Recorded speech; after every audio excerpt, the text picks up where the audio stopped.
வணக்கம் நண்பர்களே. மகாபாரத போருக்கு காரணமான பீஷ்மரின் சபதங்கள், மகாபாரத போரை பற்றியும் அதனால் ஏற்பட்ட அழிவை பற்றியும் நாம் நன்கு அறிவோம்.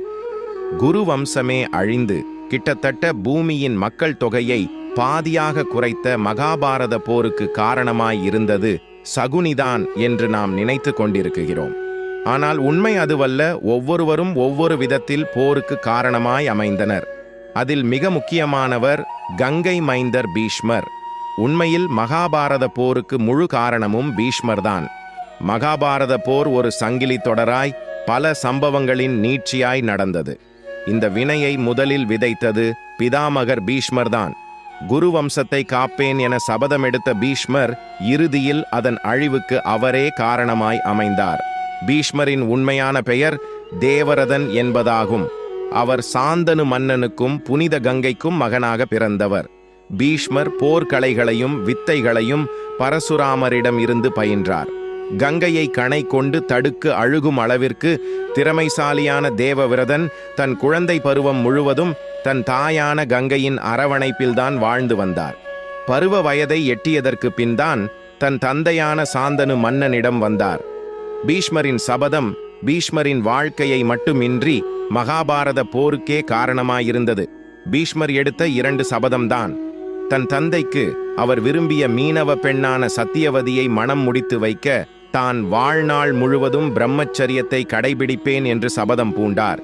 மேலும் குருவம்சத்தை காக்க அதன் அரியணையில் யார் அமர்ந்தாலும் அவர்களுக்கு விசுவாசமாக இருப்பேன் என்று சபதம் எடுத்தார். தனக்காக மகன் செய்த தியாகத்தை கண்டு கண் கலங்கிய சாந்தனு மன்னன் தேவவிரதனுக்கு அவர் விரும்பும் நேரத்தில்தான் மரணம் வரும் என்ற வரத்தை கொடுத்தார். அதன் பின்னரே அவர் பீஷ்மர் என்று அழைக்கப்பட்டார். சபதத்தின் விளைவுகள்: சாந்தனு மன்னன் இறந்த பிறகு அவர் மகன் விசித்திர வீரியன் அரியணை ஏறினான். பீஷ்மர் அவனுடைய சார்பாக நாட்டை பராமரித்து வந்தார். ஆனால் விசித்திர வீரியன் திருமணமான சில நாட்களிலேயே இறந்துவிட நாடு வாரிசு இல்லாமல் தவித்தது. அப்போது ராஜமாதாவாக இருந்த சத்தியவதி பீஷ்மரை திருமணம் செய்து கொள்ளும்படி வற்புறுத்தினார். ஆனால் பீஷ்மர் தன் சபதத்தில் உறுதியாக இருந்துவிட்டார். விசித்திர வீரியனுக்காக அவர் சுயம்வரத்திலிருந்து கவர்ந்து வந்த பெண்களில் ஒருவரான அம்பைதான் பின்னாளில் சிகண்டியாக பிறந்து பீஷ்மரின் மரணத்திற்கு காரணமாய் அமைந்தார். இவ்வாறாக பீஷ்மர் ஏற்ற சபதமே பின்னாளில் அவரின் உயிரை பறித்துவிட்டது. சகுனி மகாபாரத போருக்கு முழுமுதற் காரணமென கூறப்படும் சகுனியை அவ்வாறு மாற்றியதே பீஷ்மர்தான் என்பது கசப்பான உண்மை. அதற்கு காரணம் அவர் அஸ்தினாபுரத்தின் அரியணையின் மேல் வைத்திருந்த விசுவாசம். கண் தெரியாத திருதராஷ்டிரனுக்கு மணம் முடிக்க காந்தார நாட்டு மன்னன் சுபாலனின் மகள் காந்தாரியை பெண் கேட்டு சென்றார் பீஷ்மர். கண் தெரியாத மாப்பிளைக்கு பெண் கொடுக்க விருப்பம் இல்லாவிட்டாலும் பீஷ்மர் மேல் உள்ள பயத்தால் காந்தாரியை கட்டையாப்படுத்தி திருமணத்திற்கு ஒப்புக்கொள்ள வைத்தனர்.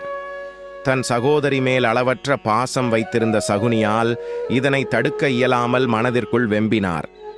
காந்தாரியின் முதல் திருமணம் காந்தாரி மணம் முடித்து அஸ்தினாபுரம் சென்றதற்கு பிறகு அவருக்கு ஏற்கனவே முதல் திருமணம் முடிந்துவிட்டது என்பதை தன் ஒற்றர்கள் மூலம் அறிந்தார் பீஷ்மர். இதனை அறிந்து கடுங்கோபமுற்ற பீஷ்மர் காந்தாரியை சொற்களால் துளைத்தார். காந்தாரியின் ஜாதகத்தின்படி அவரின் கணவன் விரைவில் இறந்து விடுவான் என்பதால் ஒரு ஆட்டுடன் திருமணம் நடத்தி அதனை கொன்றனர். எனவே அந்த ஆடே காந்தாரியின் முதல் கணவனாகும்.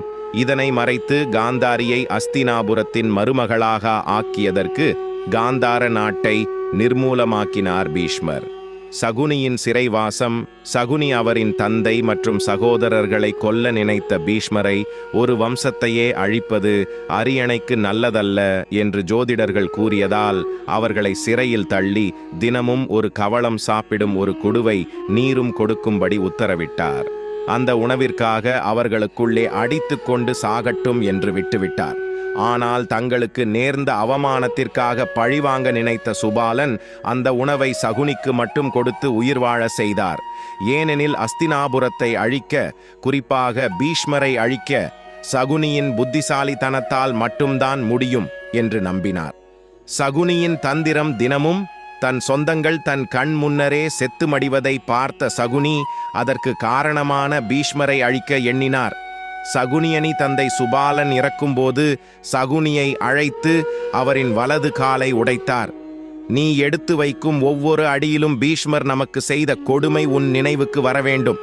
நான் இறந்த பின் என் எலும்புகளை எடுத்து ஒரு தாயக்கட்டை செய்து கொள். அது இருக்கும் வரை உன்னை யாரும் வெல்ல இயலாது என்று கூறிவிட்டு சுபாலன் இறந்தார். சிறையை விட்டு வெளிவந்த சகுனி கௌரவர்களின் ஆலோசகராக மாறி பீஷ்மரை அழிக்கும் நாளுக்காக காத்திருந்தார். இறுதியில் மகாபாரத போரை ஏற்படுத்தி தான் நினைத்ததையும் சாதித்தார். சூதாட்டம் பீஷ்மர் செய்த மிகப்பெரிய தவறுகளில் ஒன்று சூதாட்ட மண்டபத்தில் திரௌபதியை காக்காமல் போனதுதான். எந்த தர்மமும் ஒரு பெண்ணுக்கு அதர்மம் நடக்கும்போது அதை பார்த்து கொண்டு சும்மா இருக்க வேண்டும் என்று சொல்லவில்லை. ஆனால் பீஷ்மர் சூதாட்டத்தின் போது தன் மன்னனின் ஆணைக்கு கட்டுப்பட்டு திரௌபதியை கௌரவர்களிடமிருந்து பாதுகாக்காமல் விட்டுவிட்டார். இதுதான் பின்னாளில் குருவம்சத்தையே அழித்தது. அஸ்தினாபுர அரியணையை காப்பேன் என அவர் எடுத்த சபதம்தான் அதன் அழிவிற்கு காரணமானது. பீஷ்மரின் முடிவுதான் மேற்கொண்ட சபதத்தால் தன் வம்ச விருட்சங்கள் தன் கண்முன்னே சாய்வதை கண்டார். பீஷ்மர் இறுதியில் தன் பேரன்கள் கையாலேயே அம்பு படுக்கையில் வீழ்த்தப்பட்டார். போர் முடிந்து 54 நாட்களுக்கு பிறகு அவர் உயிர் உலகை விட்டு பிரிந்தது. ஒருவன் எவ்வளவுதான் திறமைசாலியாக இருந்தாலும், தர்மத்தை கடைபிடிப்பவனாக இருந்தாலும், தான் கொண்ட தர்மத்திற்காக பிற உயிர்களை துன்புறுத்துபவன் நிலை என்னவாகும் என்பதற்கு பீஷ்மரே சிறந்த உதாரணம். கதையை படித்த கேட்ட அனைவருக்கும் நன்றி. கதை பிடித்திருந்தால் நமது சேனலை லைக் செய்து சப்ஸ்கிரைப் செய்து கொள்ளுங்கள். நன்றி, வணக்கம்.